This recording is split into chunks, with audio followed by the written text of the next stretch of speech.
Assalamualaikum warahmatullahi wabarakatuh. Perkenalkan, nama saya Ais Alkorni. Saya berasal dari Prodi Hukum Ekonomi Syariah YIN Langsa. Di sini saya ingin membahas tentang hukum pidana yang berada di Indonesia. Berbicara dengan pidana, pidana identik dengan kata-kata kriminalisasi, yang mana para kasus kriminalisasi atau kasus kejahatan ini akan selalu dikenai sanksi efek jera, yang mana akan membuat para oknum kriminalisasi tidak melakukan atau berbuat demikian ke depannya kepada sesama manusia yang memiliki hati nurani. Banyak kasus kriminalisasi di Indonesia yang mana membuat kita yang tidak melakukan, kita yang tidak berada di tempat, tetapi kita merasakan keresahan.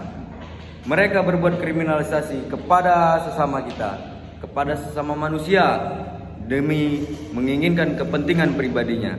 Disinilah peran pentingnya hukum pidana untuk memberi efek jera kepada oknum-oknum yang melakukan kriminalisasi di Indonesia ini, agar kita yang berada di Indonesia maupun di negara-negara lain dapat hidup tentram, tertib, sesuai dengan layaknya manusia sesungguhnya.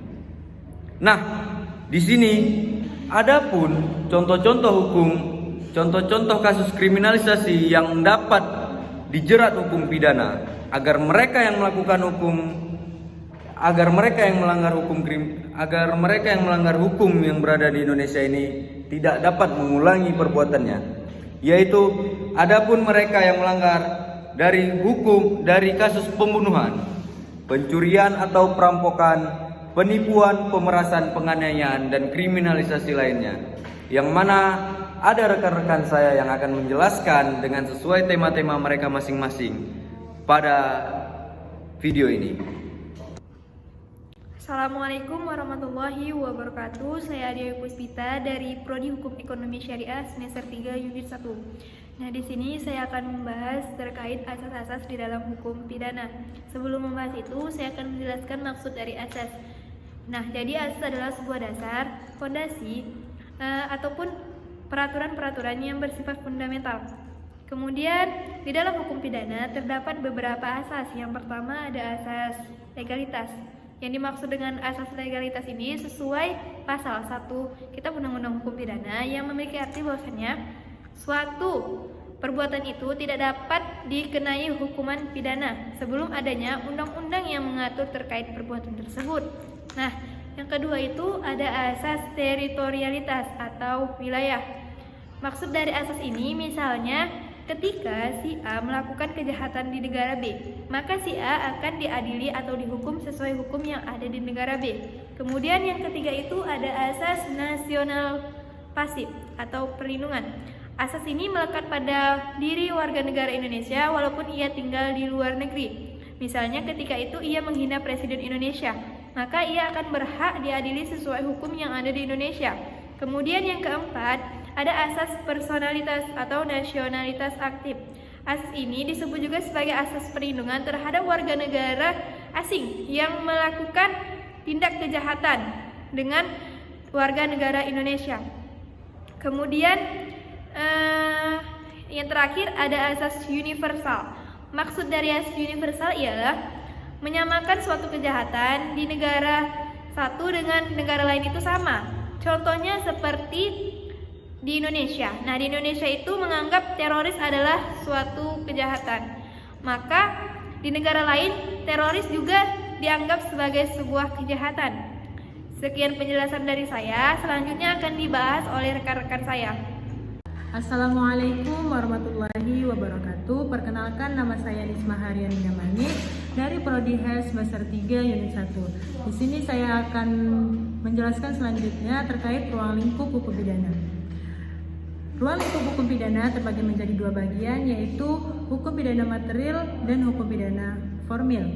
Adapun maksud hukum pidana material adalah sejumlah peraturan yang mengandung perumusan peristiwa pidana serta ancaman hukumannya, yang dikenal dengan hukum pidana substantif atau material, yaitu aturan hukum mengenai yang diancam dengan hukum pidana mengenai hal-hal apa, siapa, dan bagaimana suatu hukum dapat dijatuhkan yang dimuat dalam KUHP dan peraturan-peraturan pidana lainnya di luar KUHP. Selanjutnya yaitu hukum pidana formil. Adapun maksud dari hukum pidana formil adalah aturan hukum mengenai hak negara untuk menghukum seseorang yang melakukan suatu peristiwa pidana, dan hukum formil ini merupakan realisasi hukum pidana substantif, yaitu hukum acara pidana yang dimuat dalam KUHP dan ketentuan hukum acara pidana lainnya yang khusus di luar KUHP. Adapun hak-hak negara tersebut meliputi yang pertama hak untuk mengancam hukuman, yang kedua ada hak untuk menjatuhkan hukuman, yang ketiga ada hak untuk melaksanakan hukuman. Baik, penjelasan selanjutnya yaitu sifat hukum pidana. Hukum pidana sendiri bersifat ultimum remedium atau upaya terakhir untuk menyelesaikan suatu perkara karenanya terdapat sanksi yang memaksa apabila peraturannya dilanggar, yang berdampak dijatuhinya pidana pada si pelaku. Baik, adapun pembahasan selanjutnya yaitu tujuan hukum pidana, di mana tujuan hukum pidana adalah untuk melindungi masyarakat dan HAM dari orang perseorangan, dan tujuannya juga memerangi kejahatan dalam masyarakat maupun bernegara. Mungkin sampai sini saja yang bisa sampaikan. Pembahasan selanjutnya akan disampaikan oleh rekan-rekan saya. Terima kasih. Assalamualaikum warahmatullahi wabarakatuh. Nama saya Suryani. Di sini saya akan menjelaskan tentang tindak pidana. Tindak pidana merupakan perbuatan melawan hukum yang dilakukan oleh seseorang yang harus dikenakan pidana sesuai dengan kesalahan yang dilakukannya, sebagaimana yang dirumuskan oleh undang-undang. Seseorang yang melakukan tindak pidana harus dipidana sesuai dengan kesalahan yang diperbuatnya. Selanjutnya, unsur-unsur tindak pidana. Yang pertama ialah perbuatan yang dilakukan oleh manusia itu sendiri. Yang kedua, tindakan melawan hukum. Melawan hukum maksudnya adalah yang bertentangan dengan hukum, yang tidak sesuai dengan larangan dan ketentuan-ketentuan yang ada di dalam hukum. Selanjutnya, cara merumuskan tindak pidana. Yang pertama, dengan cara pencantuman unsur-unsur dan kualifikasi tindak pidana. Ini terbagi tiga. Yang pertama, dengan mencantumkan unsur pokok, kualifikasi, dan ancaman pidana. Yang kedua, mencantumkan semua unsur pokok tanpa kualifikasi dan mencantumkan ancaman pidana. Yang ketiga, mencantumkan kualifikasi dan ancaman pidana. Kemudian, dilihat dari sudut titik beratnya terbagi menjadi dua lagi. Yang pertama, dengan cara formil. Disebut dengan cara formil karena dalam rumusan dicantumkan secara tegas perihal larangan melakukan perbuatan tertentu.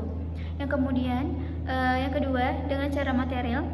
Perumusan dengan cara material maksudnya adalah yang menjadi pokok larangan tindak pidana yang dirumuskan itu adalah pada penimbulan akibat tertentu, disebut dengan akibat yang dilarang atau akibat konstitutif. Sekian dari penjelasan saya. Baiklah, terima kasih kami kepada Bapak Dr. Haji Basri MA selaku Rektor YIN Nafsa, Dan kepada Bapak Dr. Zulfikar MA selaku Dekan Fakultas Syariah, Dan kepada Ibu Anizar MA selaku Kaprodi Hukum Ekonomi Syariah. Dan kepada Bapak Ardi Supratman MA selaku dan sekian pembahasan kami tentang hukum pidana di Indonesia.